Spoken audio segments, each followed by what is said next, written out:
Simple lifting machine. ठीक है ना। सबसे पहले आपको ये समझना है कि मशीन क्या होती है और मशीन का यूज क्यों, मशीन बनाई क्यों। ठीक है। तो मशीन आपकी एक ऐसी युक्ति है कि जिसके द्वारा आपका क्या हो, काम आसान हो जाए। अगर आपको एक मशीन दी जाए और उस मशीन पर आपको ज्यादा मेहनत करना पड़ रहा है और आपको उससे काम कम मिल रहा है, तो क्या ये मशीन आप खरीदोगे? कभी नहीं खरीदोगे ना। अगर आपको एक ऐसी मशीन दे, आपको थोड़ा सा एफर्ट लगाना पड़े, थोड़ा सा आप उसमें बल लगा दो और आपको काम बहुत ज्यादा मिल जाए, आप लोगे कि नहीं लोगे? सबसे सिंपल एग्जांपल है, अगर आपको यहाँ से बोल दिया जाए कि आप यहाँ से जो चाहिए अमलाई चले जाओ और आपको बोला जाए पैदल जाओ। ठीक है।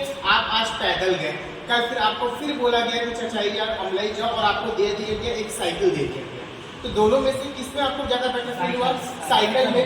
एक तो आप जल्दी पहुंचे और दूसरा आपको कम मेहनत लगा। ठीक है। जहां पर आपको 4-5 घंटे लगे जाने में, आप इतने तेज धूप में गए, पैदल गए, थके, वहीं पर जब आपको साइकिल दे दी गई तो वो काम आपका क्या हो गया? आसान हो गया। तो मशीन आपकी वो युक्ति है जिसके द्वारा आपका काम क्या हो जाता है? आसान हो जाता है। साथ में आपको उसमें क्या बताना है कि आप उसमें कम एफर्ट लगाओ। एफर्ट आपको क्या लगेगा? कम लगेगा और आपका आउटपुट क्या मिलेगा? आपको ज्यादा मिलेगा। उसे क्या बोलते हैं? मशीन बोला जाता है। बट यहाँ पर बात हो रही है simple lifting machine. Machine word समझ में आया। अब हम समझते हैं सिंपल लिफ्टिंग। तो लिफ्टिंग के लिए क्या है आपका? लिफ्टिंग का हिंदी होता है उत्थापन। ठीक है। अब लिफ्टिंग का मतलब किसी चीज को लिफ्ट करना, उठाना। इन सारी चीजों के बारे में हम यहाँ पर डिस्कस करेंगे। उसके बाद सिंपल का मतलब सरल। ऐसी मशीन जिसमें बहुत ज्यादा कॉम्प्लिकेशंस ना हो, बहुत सारे उसके इक्विपमेंट्स या पार्ट्स ना हो। एक सिंपल मशीन कि आपका वहां पर कार्य करने का एक ही पॉइंट हो, एक ही बिंदु पर आप काम करो और आपको क्या मिल जाए? उसका आउटपुट आपको मिल जाए। तो इस तरह की मशीन को क्या बोला जाता है? सिंपल लिफ्टिंग मशीन बोला जाता है। ठीक। तो सिंपल लिफ्टिंग मशीन की डेफिनेशन समझ में आई कि वह सरल मशीन जिसमें आपके पार्ट्स क्या हो? कम हो, वो संरचना में क्या हो? सरल हो, जटिल ना हो और साथ ही कम आयास लगाने पर आपको ज्यादा आउटपुट दे। ऐसी मशीन को क्या कहा जाता है? Simple lifting machine. ठीक है। उसके बाद आपका आता है लोड एंड एफर्ट। ठीक है। तो लोड और एफर्ट को क्या समझना है आपको कि जब लोड जो है वो मशीन के ऊपर आता है, किसके ऊपर आएगा लोड? मशीन के ऊपर। और एफर्ट जो हम लगा रहे हैं, मतलब अगर मैं किसी मशीन पर कुछ काम अपना कर रहा हूँ, मैं उस पर कुछ पुश कर रहा हूँ, पुल कर रहा हूँ या कुछ चीज लगा रहा हूँ, तो वो क्या कहलाएगा? मेरा एफर्ट। मैं अपना एफर्ट लगा रहा हूँ ना। और जो मशीन पर एफर्ट लगाने के बाद जो काम होगा वो क्या कहलाएगा? लोड। ठीक है। सिंपल से अगर हम समझने की कोशिश करें, मशीन से थोड़ा हटके सोचे, मैं अभी क्या करूँ? मैं अपना एफर्ट लगा रहा हूँ तुम लोग को समझाने में, ये मेरा पूरा एफर्ट लग रहा है। मैं चाह रहा हूँ मैं 100% एफर्ट लगा कर तुमको समझा, और तुम्हारे ऊपर क्या है? लोड आ रहा है ना। जितना पढ़ा रहा हूँ उसका लोड आपके ऊपर बढ़ता जा रहा है। तो जो मैं लगा रहा हूँ वो क्या कहलाएगा? एफर्ट। जो आपके ऊपर आ रहा है वो क्या होगा? लोड। मतलब जो एफर्ट लगा वो क्या कहलाएगा? मेरा इनपुट। और जो आपका लोड आपका आएगा वो क्या कहलाएगा? मेरा आउटपुट। ठीक है। तो मैं जो इनपुट दूंगा वही आपसे मुझे क्या मिलेगा? आउटपुट मिलेगा। तो आपको याद रखना है कि एफर्ट आपका जो है वो हम लगाते हैं और लोड क्या है? जो आपको मशीन के ऊपर मिलता है। ठीक है। अगर मैं साइकिल की बात करूं तो हम क्या करेंगे? पैडल पर हम क्या करेंगे? अपना एफर्ट लगाएंगे। उसका लोड कहां पर आएगा? आपके रेयर व्हील पर आएगा, पीछे वाले व्हील पर आएगा और आपकी साइकिल क्या होगी? आगे बढ़ेगी। तो इससे आपको ये भी समझ में आया कि अगर हम सिंपल मशीन की बात करें तो एक पॉइंट पर अगर हम एफर्ट लगाएं तो लोड दूसरे पॉइंट पर भी लग सकता है। ठीक है ना। तो ट्रांसफर वहां पर आपका हो जाएगा। ठीक। इतनी सारी चीज समझ में आए कि सिंपल लिफ्टिंग मशीन क्या है, लोड क्या है, एफर्ट क्या है। क्लियर है सभी को? लोड क्या है? जो मशीन के ऊपर आ रहा है। एफर्ट क्या है? जो हम लगा रहे हैं। समझिए। तो इसके जो एग्जांपल्स होते हैं, उस एग्जांपल में सबसे पहले क्या लिखा हुआ है आपका? स्क्रू जैक आपने देखा है? कहाँ पर देखा है? जहाँ पर गाड़ी मरम्मत होती है, आपकी सर्विसिंग होती है, आपने देखा ना? स्क्रू जैक लगाकर किसी भी फोर व्हीलर पीछे लगाते हैं, उसको घुमाते तो क्या हो जाता है? ऊपर हो जाता है। बट क्या पॉसिबल है कि आप अकेले उसको गाड़ी को इतना लिफ्ट कर पाओ? पॉसिबल है क्या? इतनी हिम्मत है किसी में? नहीं है ना। बट एक छोटा सा स्क्रू जैक का यूज हमने किया, वहाँ पर थोड़ा सा एफर्ट लगाया तो क्या हो? उतनी भारी आपकी कार की क्या हो गई? लिफ्ट हो गई। तो वही एक सिंपल मशीन। बहुत ज्यादा कंस्ट्रक्शन है क्या उसमें? एक आपका एलिवेटिंग स्क्रू लगा हुआ है, नीचे से हैंडल घुमाया और एलिवेटिंग स्क्रू क्या हो गई? आपकी ऊपर चली गई और ऊपर जाने के बाद क्या होगा? आपको जो वेट वो क्या हो गया? आपका लिफ्ट हो गया। ठीक है, तो इस तरीके से क्या कर सकते हैं हम, लिफ्ट कर सकते हैं। दूसरा क्या दिया हुआ है आपका, पुली ब्लॉक। पुली ब्लॉक का सबसे सीधा एग्जांपल आपका कुआं है, कुएं पे घिरनी लगी हुई है, वो पुली ब्लॉक है। आप उस पानी को जब कुएं से पानी निकालते हो तो बाल्टी को डालो और उस घिरनी पर मत डालो रस्सी को, और उसको आप खींचो, आपको एक्स्ट्रा मेहनत करना पड़ेगा। और वही जब आप उसको किस पर डाल दोगे, उस घिरनी पर डाल दोगे, उस पुली पर डाल दोगे, तो हल्का सा एफर्ट लगाने से क्या होगा, वो सीधे आपका ऊपर आ जाएगा। ठीक है, वहाँ पर हमको भार ज़्यादा क्यों वो ज़्यादा भारी हमें लगता है, क्योंकि एक तो ऑलरेडी पूरा का पूरा मास बाल्टी का, दूसरा मास किसका, वाटर का, दोनों का मास मिक्स होके आपका मास बढ़ गया। उसके बाद ग्रेविटी उसको नीचे खींच रही है, ठीक है, तो वहाँ पर 9.81 का मल्टीप्लाई हो गया, अब वो और भारी हो गया, वेट इसका बढ़ गया ना, तो उस कंडीशन पर क्या होगा, आपको एफर्ट ज़्यादा लगाना पड़ेगा। लेकिन उस एफर्ट को कम करने के लिए हमने क्या किया, एक सिंपल मशीन पुली लगा दी। बहुत बड़ी मशीन है क्या, उसमें कुछ खर्चा आएगा क्या बहुत ज़्यादा, कि हर बार उसमें कुछ ग्रेस तेल इसे बस डालना है ना कि आवाज़ ना आए, उसके अलावा क्या आपको उसमें इलेक्ट्रिसिटी लगानी पड़ेगी, सर्विसिंग करानी पड़ेगी, नहीं ना। एक बार आपने उसको लिया, उसको लगाया, उसके ऊपर आपने रस्सी को डाला, आपने खींचना स्टार्ट किया, उतना भारी बाल्टी जो उतने नीचे है वो बड़ी आसानी से क्या हो गया, ऊपर आ गया, with the help of simple lifting machine. Clear है सभी को। अब अगर हमने क्या बात की यहाँ पर, लोड और एफर्ट की बात की है, ठीक है ना। लोड और एफर्ट की बात जब करते हैं तो लोड किसके लिए है बताओ, लोड क्या होगा, किसके ऊपर काम होगा, मशीन के ऊपर। एफर्ट क्या है, जो हम लगा रहे हैं, ठीक है, यही पढ़ा आपने। अब जो लोड है उसको आप शो करोगे W से, इसको शो करोगे और एफर्ट किससे लगाओगे, P से। P से बल्ब दिखाते हैं ना, तो लोड किससे आएगा आपका, W से, एफर्ट किससे आएगा, P से। उसके बाद हम बात करते हैं इनपुट की। इनपुट क्या होगा, ध्यान से, इनपुट अगर किसी मशीन पे हम इनपुट दे रहे हैं, मतलब हम अपना क्या लगा रहे हैं, एफर्ट लगा रहे हैं, ठीक है।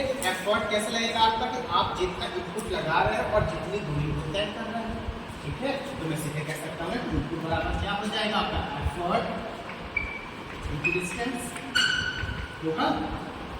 तो एफर्ट कितना लगाया हमने, P, और डिस्टेंस के लिए क्या हो जाएगा, y, तो हमारा इनपुट क्या निकल जाएगा, P, ठीक है। अगर मैं आउटपुट की बात करूँ, आउटपुट बराबर क्या हो जाएगा, एफर्ट इधर क्या आ जाएगा, लोड इनटू डिस्टेंस, यही होगा, तो लोड कितना आ गया, मान लिया x, ठीक है।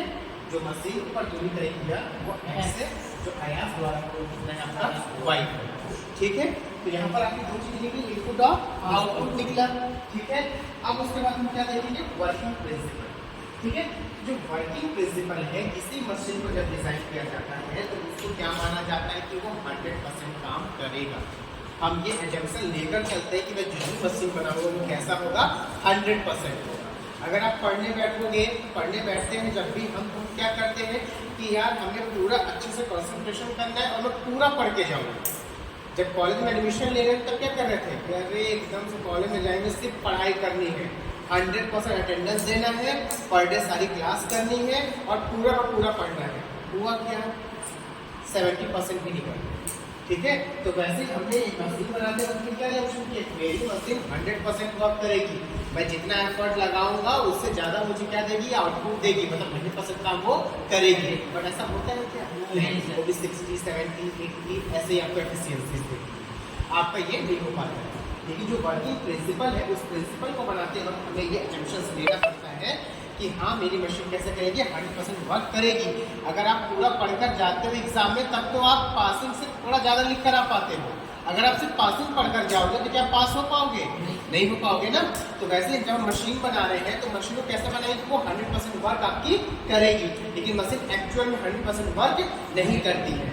तो जो मशीन आपका 100% वर्क करके दे दे उसको क्या बोलोगे आप, आइडियल मशीन, ठीक है, ठीक है। उसको क्या बोलेंगे हम, आइडियल मशीन, आदर्श मशीन, जिसपे आपको आउटपुट क्या मिलेगा, 100% मिलेगा। बट ऐसा आपको कहीं भी होता नहीं है, ये सिर्फ और सिर्फ थियोरिटिकल है। प्रैक्टिकल में क्या आता है, एक्चुअल मशीन आता है जिसमें कुछ लॉसेस हो जाते हैं। लॉसेस क्यों होते हैं, फ्रिक्शन के कारण, हीट के कारण। आप मोबाइल ऑपरेट करते, दिन भर मोबाइल चलाते हो, मोबाइल चलाने में क्या मोबाइल हीट हो जाता है, ठीक है, हीट होता है आपका।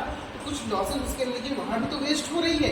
कोई मशीन है आपकी चला रहा, चाहे वो गर्म हो गई, वो कुछ देर उसको बंद करते हो ठंडा करने के लिए, तो यहाँ पर उसकी जो एनर्जीज है वो किसमें आपका लॉस निकल रहा है, हीट लॉस में आ रहा है, फ्रिक्शन में आ रहा है। इस तरीके से क्या हो रहा है, आपके लॉसेस कंटिन्यूसली यहाँ पर बढ़ते जाते हैं, और जब लॉसेस बढ़ते हैं तो एफिशिएंसी घटती है, ठीक है, और लॉस होता है बिकॉज फ्रिक्शन लॉस तो आएगा ही आएगा, क्योंकि हमको पता है अपने पृथ्वी पर ऐसी कोई भी जगह नहीं है जहाँ पर फ्रिक्शन ना हो, फ्रिक्शन है हर जगह, ठीक है ना। तो आपके यहाँ पे इनपुट आउटपुट वैक्यूम प्रिंसिपल समझ में आया। अब इसके बाद जो नेक्स्ट है वो क्या है आपका मैकेनिकल एडवांटेज।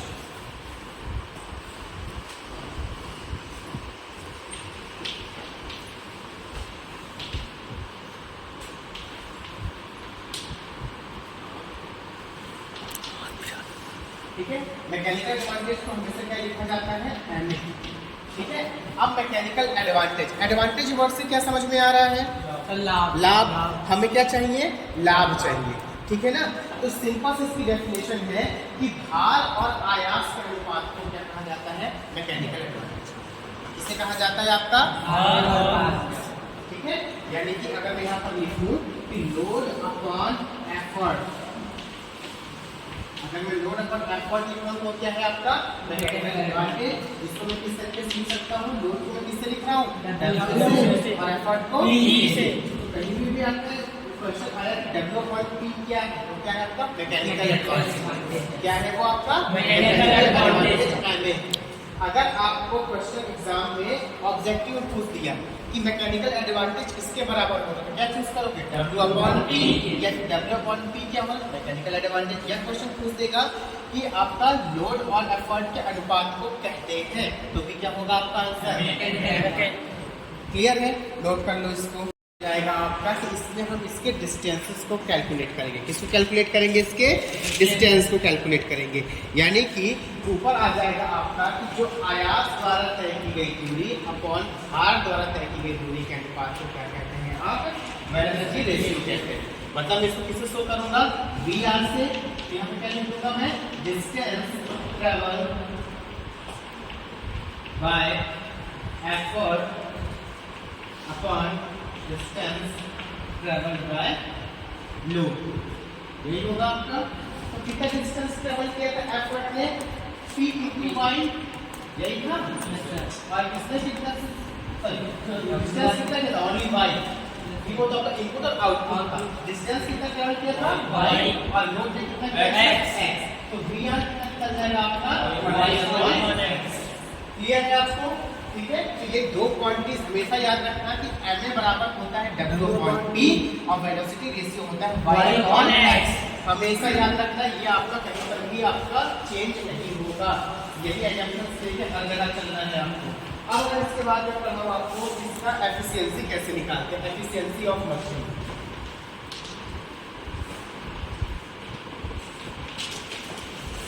तो किसी भी चीज की एफिशिएंसी निकाल ली, ठीक है। अच्छा, एफिशिएंसी का मतलब क्या होता है, दक्षता।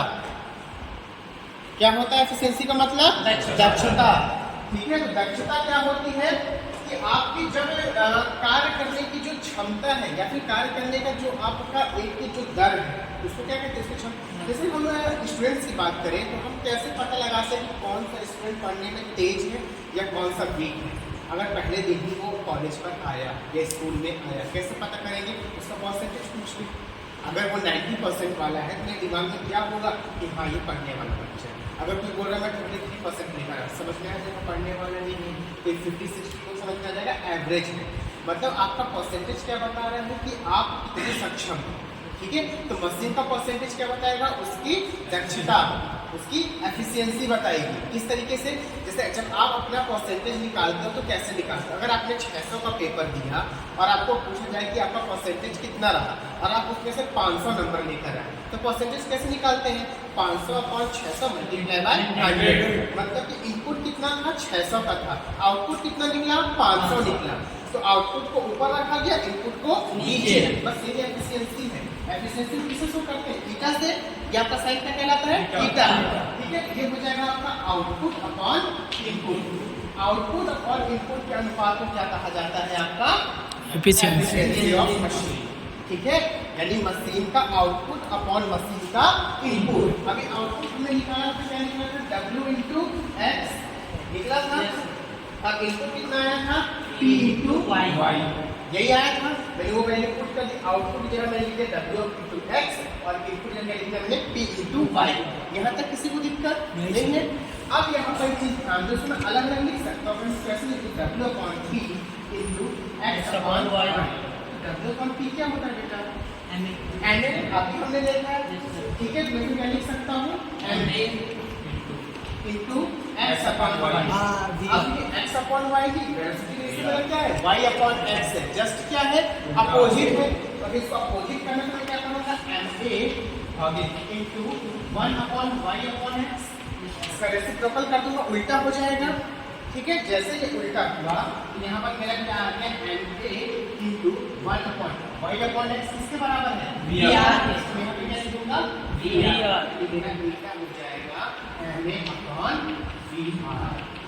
अगर आप जो न्यूमेरिकल में आउटपुट इनपुट नहीं दिया है, उसने ये बोल दिया कि एक आपकी मशीन है जिसका मैकेनिकल एडवांटेज आपका 5 है और वेलोसिटी रेशियो 3 या 4 या 6 जितना भी दिया हो, तो उसकी एफिशिएंसी कितनी होगी, सीधे दोनों को क्या कर दो, डिवाइड कर दो।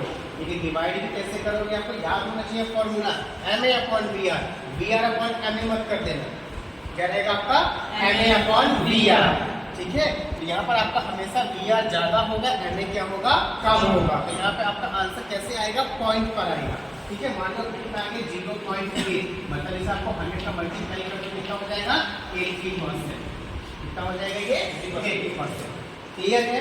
तो MA और VR के अनुपात को क्या कहा जाता है, एफिशिएंसी ऑफ मशीन, याद रहेगा सभी को, ठीक है। एक बार फिर से देख लो, यहाँ पर मैकेनिकल एडवांटेज की बात करें तो क्या होता है, ratio of load and effort, load upon effort क्या होता है, MA, इसको W अपॉन P से डिनोट करते हैं, क्योंकि W क्या है आपका लोड है, P क्या है आपका एफर्ट। वेलोसिटी रेशियो की बात करें तो distance travelled by effort upon distance travelled by load. तो एफर्ट कितना डिस्टेंस ट्रेवल किया, y, और लोड कितना किया, x। जब एफिशिएंसी की बात की तो एफिशिएंसी में क्या आ जाएगा आपका, आउटपुट अपॉन इनपुट। आउटपुट कितना था आपका, W इंटू एक्स और इनपुट कितना है, P इंटू वाई। आपका W अपॉन P क्या होता है, MA, और x अपॉन y कुछ नहीं होता, लेकिन y अपॉन x होता है, तो 1 अपॉन y अपॉन x लिख दिया, तो नीचे कितना आ गया, VR, और दोनों कंबाइन करें तो efficiency equal to MA upon VR, ठीक है। तो यहाँ से आपको एक रिलेशन मिल गया कि efficiency is equal to MA into VR। अब इन रिलेशंस के साथ आपको कुछ और रिलेशन मिल जाते हैं, जैसे यहाँ पर लिखा हुआ है is equal to MA upon VR। यहाँ पर आपको इन तीनों में से अगर कोई भी दो क्वांटिटी दी हो तो आप तीसरी क्वांटिटी निकाल सकते हैं। किस तरीके से निकाल सकते हैं, सबसे पहले अगर MA VR दे दिया, मैं एफिशिएंसी निकाल सकता हूँ। अगर मान लो उसने एफिशिएंसी दे दी 0.8, MA दे दिया 3, पूछेगा VR बताओ, मैं ट्रांसपोज कर दूंगा, ये नीचे आ जाएगा, आपका VR भी निकल जाएगा। अगर VR की जगह मान लो उसने MA दे दिया और VR दे दिया, MA पूछ लिया तो MA भी निकाल सकते हैं। मतलब यहाँ पर आपको कोई भी दो क्वांटिटी दी हो तो आप तीसरी क्वांटिटी को फाइंड आउट कर सकते हैं। आइडियल मशीन, ठीक है। अब आइडियल मशीन क्या होती है, आइडियल मशीन वो मशीन है, आइडियल का मतलब क्या होता है, आदर्श होता है। हम किसी को अपना आइडियल मानते हैं कि मैं उसकी तरह मानूंगा, मैं उसके जैसा कार्य करूंगा, क्यों, क्योंकि वो क्या अपना हमारे हिसाब से वो अपना 100% दे रहा है, तब तक हम उसको आइडियल मानते हैं, उसकी तरह बनना चाहते हैं, उसमें कुछ ना कुछ तो खूबी होगी, तब तक उसकी तरह बनना चाहते हैं, वरना बाकी तो हम नहीं कहते कि इसी तरह हमें बनना है, ठीक है। अगर किसी के अंदर कोई बहुत अच्छी खूबी है और आप उससे प्रभावित हो रहे हो और आप चाहते हो कि मैं उस तरह बनना चाहता हूँ, मतलब आपके हिसाब से उस व्यक्ति ने अपना 100% दिया, तब तो आप उससे प्रभावित हो, अगर आप उससे प्रभावित नहीं होंगे। तो ऐसी मशीन के साथ है, जो मशीन आपका 100% काम कर दे दे, वो मशीन क्या कहलाती है, आइडियल मशीन कहलाती है। मतलब 100% काम करने का मतलब कि मैं जितना इनपुट उसको दूं उतना आउटपुट उसको वापस कर दे, बात खत्म। भाई मैंने जितना तुम्हें दिया तुम मुझे उतना वापस कर दो, कभी आपको कोई प्रॉब्लम होगी नहीं।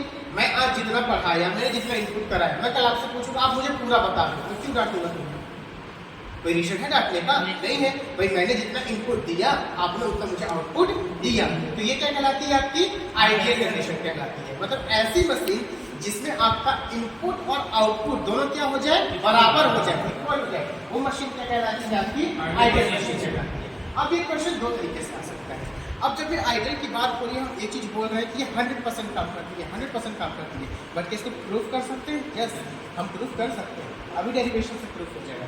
किस तरीके से? हम इसका एक इक्वेशन निकालेंगे, मतलब कि एक ऐसी मशीन जो अपना 100% काम दे रही है, क्या कहलाएगी आपकी आइडियल मशीन। और 100% वो तभी देगी जब उसका इनपुट और आउटपुट क्या हो जाए, दोनों बराबर। तो मैं वही काम कर रहा हूँ, मैंने लिख दिया input is equal to output. अब इनपुट कितना है आपका P इंटू वाई, आउटपुट कितना है? क्लियर है? यही है आपका। अब ट्रांसपोज कर दो, आप x को यहाँ ट्रांसपोज कर दो, p को यहाँ ट्रांसपोज कर दो, ये क्या बन जाएगा आपका y अपॉन x और ये w अपॉन p को से मल्टीप्लाई में डिवाइड हो जाएगा, ये मल्टीप्लाई में तो डिवाइड है। अब y अपॉन x क्या कहलाता है? और w अपॉन p मतलब एक ऐसी मशीन जिसका वेलोसिटी रेशियो और मैकेनिकल एडवांटेज बराबर हो, वो मशीन कहलाती है आइडियल मशीन। क्लियर है? अब इसके बाद हमने पढ़ा था एफिशिएंसी। एफिशिएंसी का क्या होता है? ma upon vr, but vr is equal to ma। That means मैं vr का क्या लिख सकता हूं? ma मल्टीप्लाई बाय आपका 100, तो ये परसेंटेज में आ जाएगा, यही फार्मूला बनेगा। अब यहाँ पर मैंने लिख दिया ma और vr की जगह मैंने क्या लिख दिया? ma into 100। ma से ma कैंसिल, बचा 1 into 100, that is efficiency is equal to 100%। तो ये प्रूफ करता है कि यस, आइडियल मशीन की एफिशिएंसी है 100%। ओके, कोई भी आइडियल मशीन है उसकी एफिशिएंसी कितनी होती है? 100%। जस्ट बिकॉज आपका इनपुट एंड आउटपुट बराबर है, and input is equal to P into Y, that is P is your effort and Y is your distance. ये आपका W is your load and X is equal to distance. तो यहाँ पर जब transpose किया हमने, जो X यहाँ मल्टीप्लाई में वो कहाँ चला गया आपका? डिवाइड में। और यहाँ पर जो P मल्टीप्लाई वो कहाँ पर आ गया? डिवाइड में। And the quantity Y upon P, sorry Y upon X, ये जो रेशियो वो कहलाता है वेलोसिटी रेशियो, और W अपॉन P का रेशियो कहलाता है mechanical advantage. And we know that eta, that is your efficiency. Efficiency is equal to ma upon vr into 100। इसका आंसर देगा आपका परसेंटेज में ma upon vr, and vr किसके बराबर है? ma। तो मैं vr जगह लिख दिया ma, ma से ma कैंसिल, बचा 1 into 100, it is your 100%। So efficiency of ideal machine is 100%। Am I clear? Yes, sir.